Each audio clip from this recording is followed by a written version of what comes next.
तो last video में हम लोगों ने बात की थी हीमेड्रिनिक्स के बारे में और अब हम लोग यहाँ पे बात करेंगे अपने पॉइजन एंड एंटीडोट के बारे में, ठीक है। और ये हमारे यूनिट 4 का लास्ट लेक्चर होने वाला है। वैसे यहाँ पे एक टॉपिक और भी बच जाता है जो कि हमारा एस्ट्रोजेंट्स के ऊपर है, बट उसको आप लोग एक बार बुक से ही देख लेना, वो बहुत ही रेयर चांस में पूछा जाता है और इतना टाइम है नहीं कि हम लोग यहाँ पे उसको कवर कराएं। अब देखो, पॉइजन हमारा क्या होता है, जहर, ठीक है। और एंटीडोट क्या होता है, इसी की दवा। यानी कि अगर किसी ने पॉइजन ले लिया है तो उसको ट्रीट करने के लिए हम लोग जो दवाएं देते हैं उसी को हम लोग यहाँ पे बोलते हैं एंटीडोट। अब देखो, वैसे तो हमें एंटीडोट के बारे में पढ़ना है, बट थोड़ा सा हम लोग यहाँ पे पॉइजन का इंट्रोडक्शन भी देख लेते हैं। अब पॉइजन हमारा क्या होता है, poison is defined as any substance administered in whatever way produce illness or even cause death. यानी कि पॉइजन हमारा एक ऐसा सब्सटेंस होता है, ठीक है, कि अगर किसी ने इसको ले लिया तो यहाँ पे उसके अंदर जो है सीवियर इलनेस यानी कि बहुत ही सीरियस कंडीशन हो जाती है, या फिर सीवियर केस में पेशेंट की डेथ तक हो जाती है। अब यहाँ पे देखो, the diagnosis of poisoning is often difficult. यानी कि पॉइजनिंग का जो ट्रीटमेंट होता है वो इतना आसान नहीं होता है, ठीक है। अगर मान लो किसी ने पॉइजन वगैरह ले लिया है तो यहाँ पे जितनी जल्दी हो सके उतनी जल्दी उसका ट्रीटमेंट जो है स्टार्ट कर देना चाहिए। जितना लेट होती है उतना ज़्यादा प्रॉब्लम देखने को मिलती है। और बात करें हम लोग यहाँ पे क्लासिफिकेशन ऑफ पॉइजनिंग की, तो हम लोग यहाँ पे इसको 3 तरीके से क्लासीफाई कर सकते हैं, ठीक है। पहला हो गया इंटेंशनल, दूसरा हो गया अनइंटेंशनल और थर्ड हो गया अनडिटरमाइंड। अब देखो, इंटेंशनल का क्या मतलब है।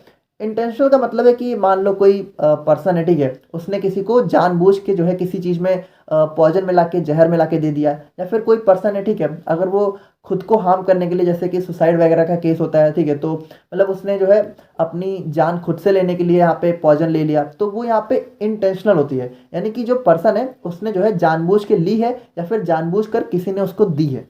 और अनइंटेंशनल की बात करें तो यहाँ पे जो हमारा पर्सन होता है, ठीक है, तो उसको यहाँ पे जैसे कोई सब्सटेंस उसने खा लिया, कोई भी चीज़ है उसने खा लिया और उसको पता नहीं है, और उसके अंदर यहाँ पे कुछ टॉक्सिक इफेक्ट था, ठीक है, यानी कि उसमें थोड़ा सा पॉइजनिंग इफेक्ट था।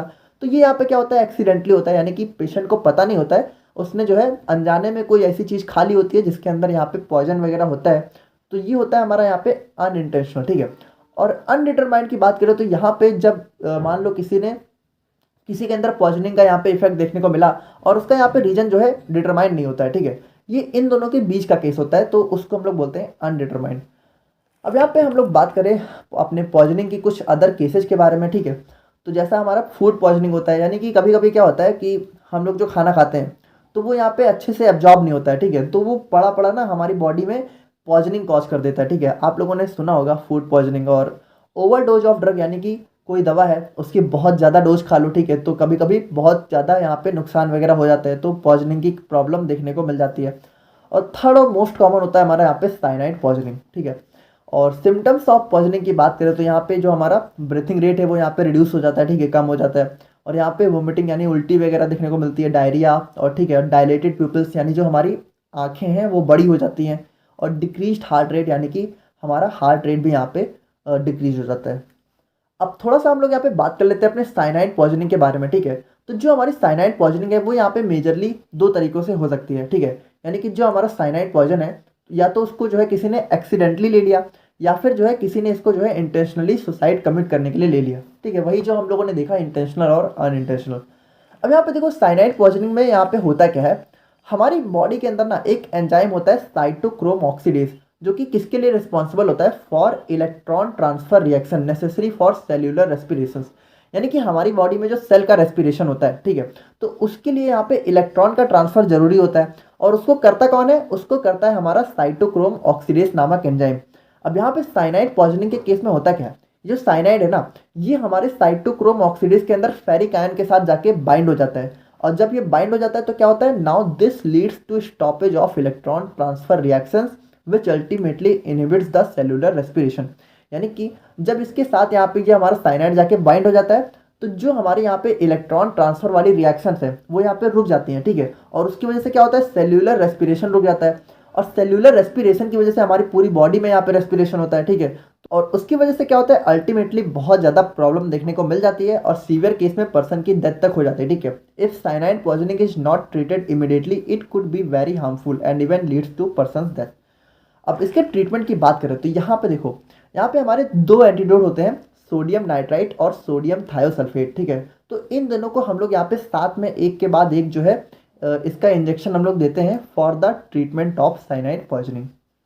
तो अब हम लोग यहाँ पे बात करते हैं अपने एंटीडोट्स के बारे में, ठीक है। तो antidotes are the substances which reacts specifically with the ingested poison and overcome its effect, ठीक है। They are used to neutralize the effect of poison in the body.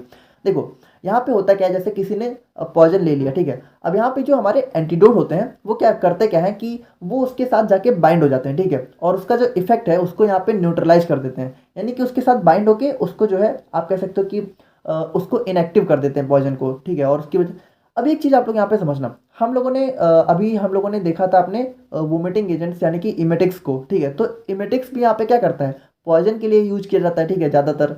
लेकिन यहाँ पे इमेटिक्स और एंटीडोट्स में जो है डिफरेंस क्या होता है, जो इमेटिक्स है ना वो यहाँ पे तब यूज किया जाता है जब पॉइजन हमारी बॉडी में एब्जॉर्ब ना हुआ हो, ठीक है, यानी कि बॉडी में जो है उसका एब्जॉर्प्शन ना हुआ हो, तब हम लोग यहाँ पे इमेटिक्स का यूज कर लेते हैं। लेकिन अगर मान लो जो पॉइजन है उसको खाते हुए काफ़ी टाइम हो गया, ठीक है, जब यहाँ पे जैसे पेशेंट को पॉइजन लिए हुए बहुत ज़्यादा टाइम हो जाता है, ठीक है, तब यहाँ पे क्या होता है, जो पॉइजन है वो हमारी बॉडी के ब्लड के साथ एब्जॉर्ब हो जाता है, ठीक है, और तब यहाँ पे इमेटिक्स यहाँ पे काम नहीं करेगा, ठीक है। तब उल्टी वगैरह कराने से कोई मतलब फ़ायदा नहीं है, तब हम लोग यहाँ पे यूज़ करते हैं अपने एंटीडोट्स का। तो यहाँ पे ये क्या करते हैं, ये हमारे पॉइजन के साथ बाइंड हो जाते हैं और उसके इफेक्ट को यहाँ पे न्यूट्रलाइज कर देते हैं। अब क्लासिफिकेशन की बात करें तो यहाँ पे इसको हम लोग जो है 3 मेजर कैटेगरी में क्लासीफाई कर सकते हैं।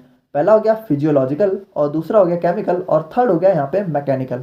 अब फिजियोलॉजिकल एंटीडोट्स की बात करें तो यहाँ पे इसको हम लोग जो है एंटागोनिस्ट के नाम से भी जान सकते हैं, क्योंकि ये करता क्या है, ये जो हमारा पॉइजन है, ठीक है, यानी जिस भी टाइप का पॉइजन यहाँ पे लिया गया है तो उसके जस्ट अपोजिट काम करता है, ठीक है, यानी जैसा पॉइजन है उसका जो भी मैकेनिज्म है उसके जस्ट अपोजिट काम करता है और उसके इफेक्ट को यहाँ पे कैंसिल कर देता है। अब इसका एग्जाम्पल होता है हमारा यहाँ पे सोडियम नाइट्राइट। अब केमिकल एंटीडोट्स की बात करें, ठीक है, तो यहाँ पे ये क्या करता है, they act by combining with poison and changing its chemical structure और कन्वर्टिंग देम इनटू इनएक्टिव और हार्मलेस कंपाउंड। यानी कि देखो कोई भी चीज़ होती है तो उसका कुछ केमिकल स्ट्रक्चर होता है, तो जो हमारा पॉइजन है उसका जो भी केमिकल स्ट्रक्चर है, तो ये यहाँ पे केमिकल एंटीडोट्स जो है क्या करते हैं, उसके साथ बाइंड होकर उसका केमिकल स्ट्रक्चर ही चेंज कर देते हैं। और जब उसका स्ट्रक्चर ही चेंज हो गया तो उसके काम करने की जो कैपेसिटी है वो भी चेंज हो जाती है, ठीक है, और उसको यहाँ पे क्या करते हैं, इनएक्टिव कर देते हैं या फिर हार्मलेस बना देते हैं, यानी कि जो पॉइजन हमारा हार्मफुल है वो यहाँ पे हार्मलेस हो जाता है। अब इसके एग्जाम्पल की बात करें तो हमारा यहाँ पे सोडियम थायोसल्फेट, और इसी को हम लोग यहाँ पे मेजरली देखेंगे क्योंकि ये हमारा बहुत ज़्यादा इंपॉर्टेंट है। और मैकेनिकल एंटीडोट्स की बात करें तो यहाँ पे ये क्या करते हैं, ये जो पॉइजन है ना उसको बॉडी में एब्जॉर्ब ही नहीं होने देते हैं, ठीक है। अब जैसे ये हमारा तभी काम करता है जब पॉइजन के थोड़ी देर बाद ही यहाँ पे पेशेंट को दिखा दिया जाए, ठीक है। अगर मान लो जल्दी है, मतलब ज़्यादा टाइम नहीं हुआ है, तब हमारा ये वाले काम कर जाते हैं, ये जो है उसके एब्जॉर्प्शन को यहाँ पे रोक देते हैं। लेकिन अगर ज़्यादा टाइम हो गया है तो हमारा केमिकल और फिजियोलॉजिकल एंटीडोट्स ही काम करते हैं। तो बात करते हैं हम लोग यहाँ पे अपने सोडियम थायोसल्फेट के बारे में, ठीक है। तो इसका मॉलिक्यूलर फॉर्मूला होता है हमारे यहाँ पे Na2H2O3, और वाटर के साथ यहाँ पे ये कंबाइंड फॉर्म में देखने को मिल जाता है। मॉलिक्यूलर वेट होता है इसका यहाँ पे 248.2 ग्राम पर मोल कंबाइंड फॉर्म का। और साइनोनेम की बात करें तो इसको हम लोग यहाँ पे सोडियम हाइपोसल्फेट के नाम से भी जानते हैं। और प्रिपरेशन की बात करें तो इसको हम लोग यहाँ पे सोडियम सल्फाइड को सल्फर के साथ जो है बॉयल करके प्रिपेयर कर सकते हैं, ठीक है। Na2SO3 plus sulphur is equal to Na2H2O3। और प्रॉपर्टीज़ की बात करें तो यहाँ पे ये हमें जो है लार्ज कलरलेस क्रिस्टल के फॉर्म में देखने को मिलता है, ऑर्डरलेस होता है, ठीक है, और थोड़ा सा इसका अल्कलाइन यानी कि बेसिक टेस्ट होता है, और वाटर में सॉल्युबल होता है, अल्कोहल में इनसॉल्युबल होता है।